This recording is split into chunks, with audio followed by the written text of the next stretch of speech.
Mark my words that in IELTS we do not lose our band because of the things that we do. We lose our band because we do not understand the exam pattern. We do not follow the rules. We do not obey the instructions.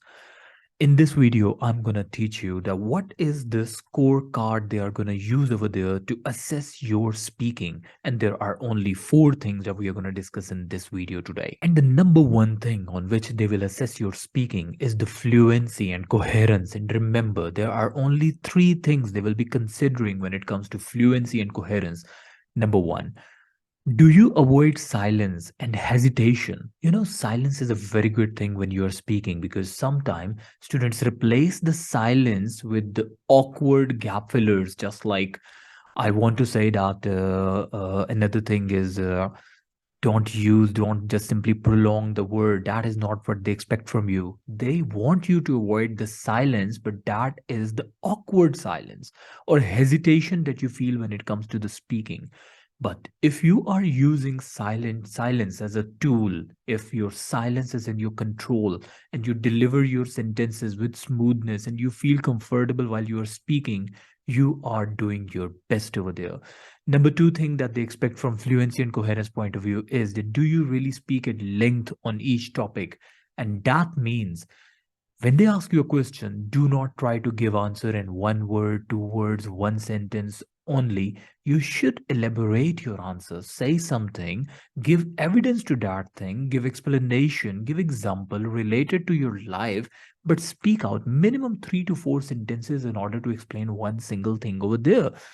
Last but not the least, from the fluency and coherence, the first requirement is that do you use the connecting words over there? We also call it conjunctions or transitional words.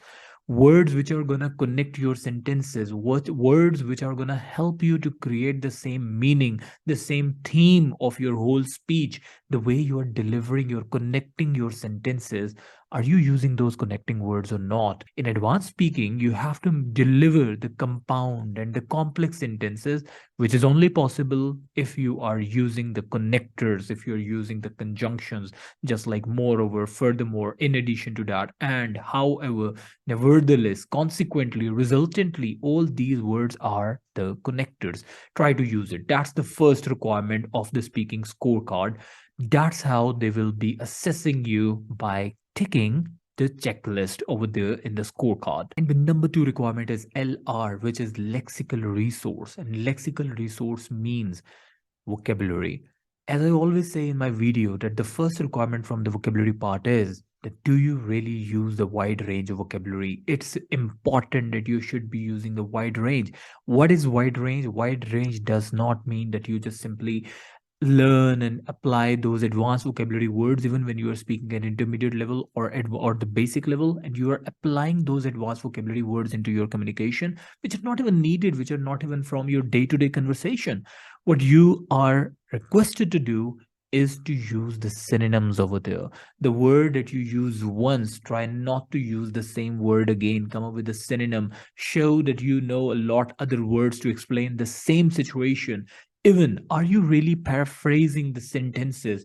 Something that you said already, and then now you're saying it again just to justify your point of view. Do not try to say the same sentence once again.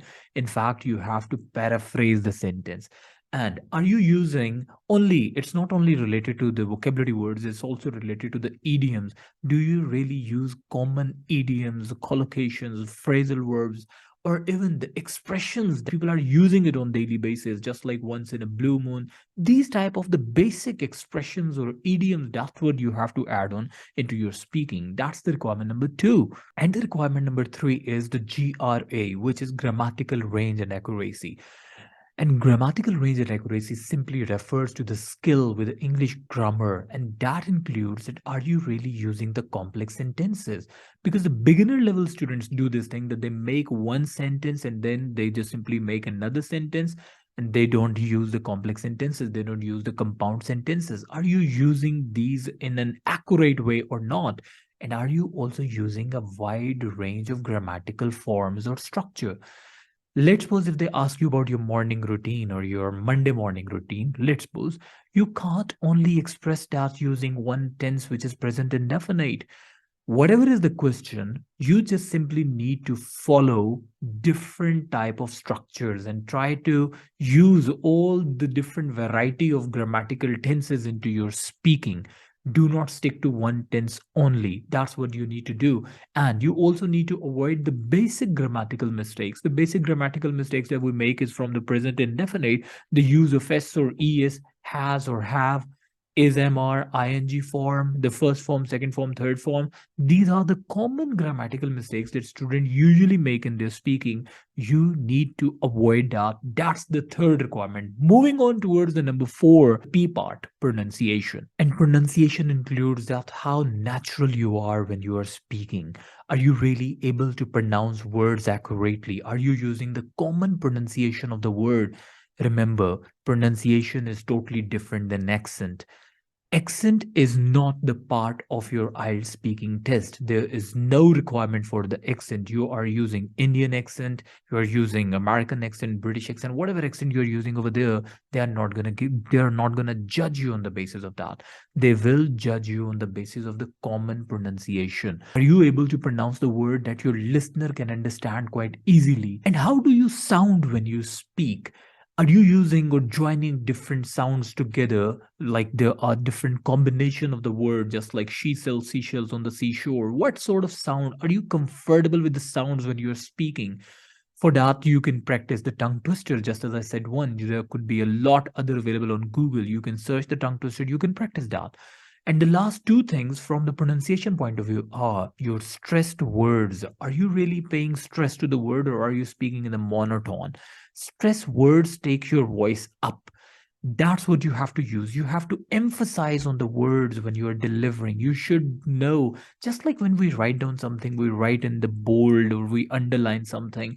In speaking, of course, we can't bold the word, we can't underline the word. In speaking, how do we make our listener realize that this word is important by paying stress to that word?